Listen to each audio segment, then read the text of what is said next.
The Cold War was a war of ideas. This was the conflict that went beyond physical disagreement, economic and territorial disputes. It was centered upon a context between two ideologies, capitalism and communism. This period brought us some of the most frightening times on our planet's history, while literally being fueled by nuclear energy. That is why the nuclear policy of deterrence was built upon the economic, political, and technological ambitions of both America and the USSR. But first, we're going to need to know some of the terms in history behind the Cold War. A Cold War is any battle that does not involve the use of direct military action against the competing nation, while a hot war is a war of direct combat and military hostility. It's important to note, though, that both of these wars do involve the loss of security from either nation. M.A.D, or mutually assured destruction, is a situation where both of the competing nations have the potential to destroy each other, to annihilate each other.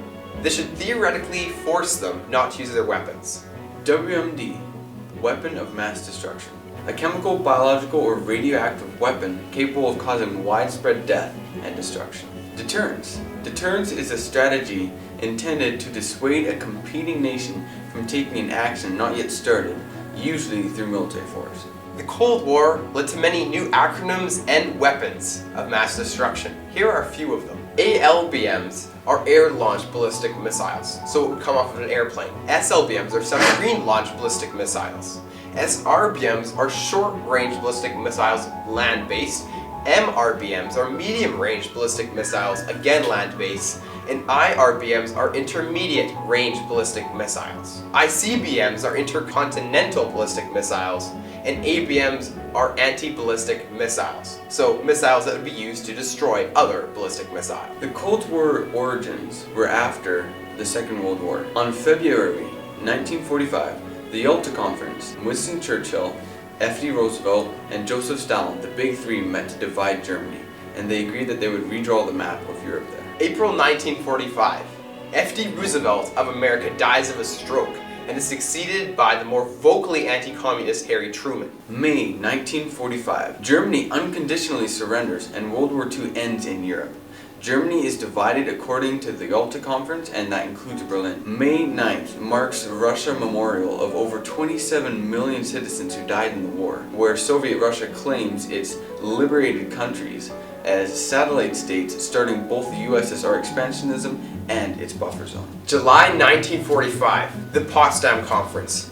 Truman initially needed USSR help for fighting in Japan, but once learned of the A-bomb results, which he kept secret at the time, no longer needed Russian help. The Potsdam Conference marked the Treaty of Versailles for World War II and ultimately divided Germany into its sections. This is also where Stalin's communist agenda and the Western countries' capitalism began to intensify. August 1945. America drops atomic bombs on Hiroshima and Nagasaki. August 1949.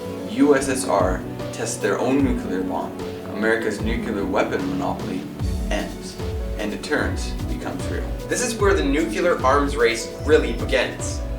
In November 1952, IV Mike, the first hydrogen thermonuclear bomb, is released by America. And this marked the first thermonuclear or hydrogen bomb. Then in 1954, January, a policy of massive retaliation was adopted by America. But then in August 1957, Russia launched its first ICBM, or intercontinental ballistic missile. And then in July 1959, US develops its own ICSM technology. But then November 1960, the Soviets' first successful ABM test occurred. And in January 1961, America produces their own ABM. But in October 1961, the USSR detonates the largest nuclear warhead ever on the Earth, namely the Tsar Bomba. Therefore, the economic, political, and technological ambitions of the US and the USSR drove deterrence. Economic. Arguably, the USSR and the US left World War II stronger than when they entered it. America was prosperous after the war. First of all, they didn't even suffer any mainland bombing to their own continent like Europe did. Second of all, they sourced a large amount of the military equipment for Europe, such as tanks and guns, which brought in a lot of income for them. And lastly, because of their prolonged status of isolationism, they weren't even involved in the war for a large period. The USSR had potential to fund another war. Their satellite states, buffer zones, and expansionist policies gave them the opportunity to steal money from those countries.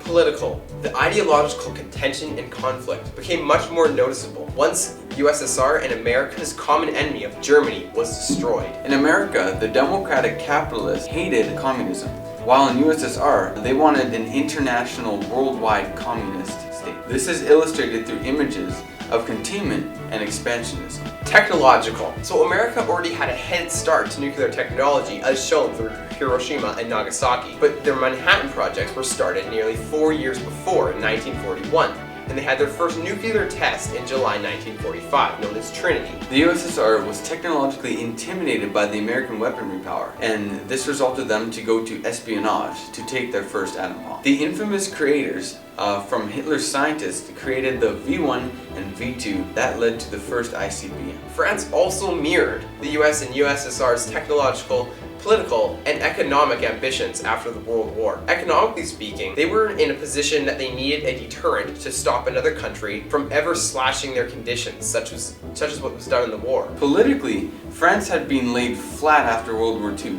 and needed a defense against the Red Strike of communism. Even before World War II, France technologically had a major lead in physics and pioneered nuclear energy. Technologically speaking as well, they had a bountiful supply of uranium to fuel their nuclear energy. This was tested throughout the 1960s and 1990s. In our conclusion, we see two different examples: USSR and US ideological battles, and France's value in defense. But they all had ambitions in the economic, political, and technological advantage to start nuclear deterrence. Either way though, nuclear warheads, especially in their states of maturing throughout the Cold War, undoubtedly jeopardized the entire world's security.